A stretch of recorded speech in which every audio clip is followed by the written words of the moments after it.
And now, Cy Burns with the NNC News. Hello, and welcome to the NNC Newsroom. Today, we have a special report on the state of Myanmar, what used to be Burma, and its present-day form of genocide.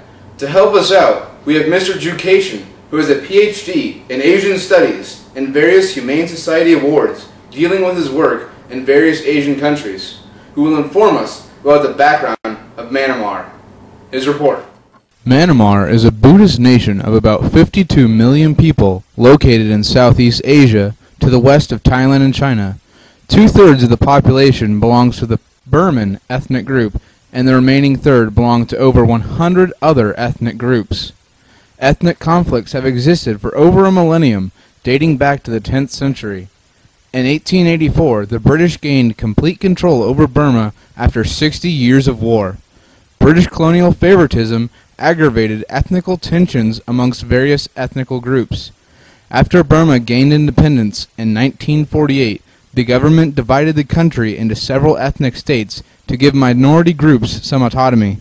However, in 1962, the military staged a coup that took over the government and has ruled the country with an iron fist ever since, causing the deaths of thousands, if not hundreds of thousands. Myanmar is one of the greatest social justice issues of our time. Because of the military coup, it has been demoted from the rice basket of Asia to one of the least developed countries. The Burmese army, or the Top Ma Da, implements what has been known the four-cut strategy, cutting off food, funds, intelligence, and recruits to the insurgents. The campaign has used murder, systematic rape, forced labor, forced relocation, landmines, and the destruction of villages, crops, and food supplies as weapons to devastate and demoralize the targeted population. Over 3,000 villages have been destroyed and 650,000 people have been displaced. Almost 700,000 Burmese are registered as refugees, but there are reported to be millions, particularly in Thailand. Alright, Ed, thanks for that enlightening report. Next up is our players update from Stanley Cup. Stanley, could you tell us a little bit about what is going on in Myanmar? The Burmese army, or the Top Ma Da, after a bloody coup, began to institute what has been known as the Burmese way to socialism, which kicked out foreign investors to economically isolate the country.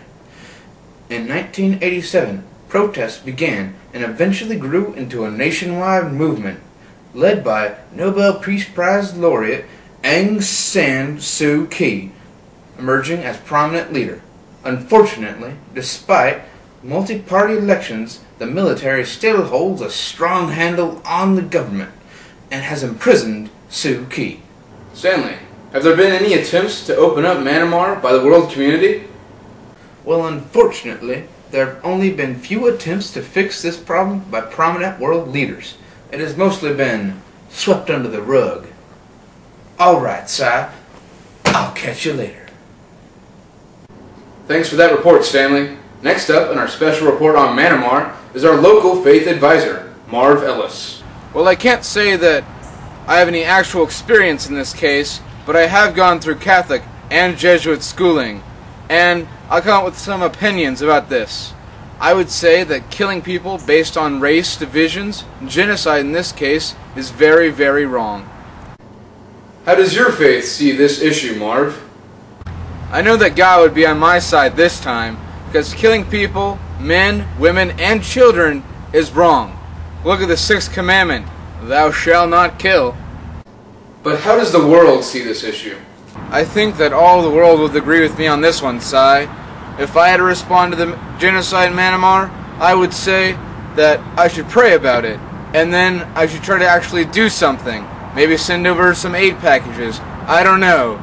But what I can tell you is, we need to help those people in Myanmar. Marv Ellis, out. Up next, we have a very special guest, Judge Cy Q out. Love the first name, by the way. Well, Cy, I feel the same way. If I had to apply an ethical system to this horrid situation in Myanmar, I would say natural law is the best way to go. The causes, killing people in the system, is wrong. The effects, if the Top Ma Da stopped killing people in Myanmar, then the violation of natural law would cease. Pure, simple reason and logic. Did you listen to the previous interview with Mr. Ellis? I sure did. And what did you think about it? Well, if I was a teacher, I'd give him 110 for sure. Well, how do you think that this ethical system would complement the faith part that Marv talked about earlier? Well, of course, this ethical system would blend very nicely with my faith understandings. Thanks, Si. Thanks for that great interview, Judge.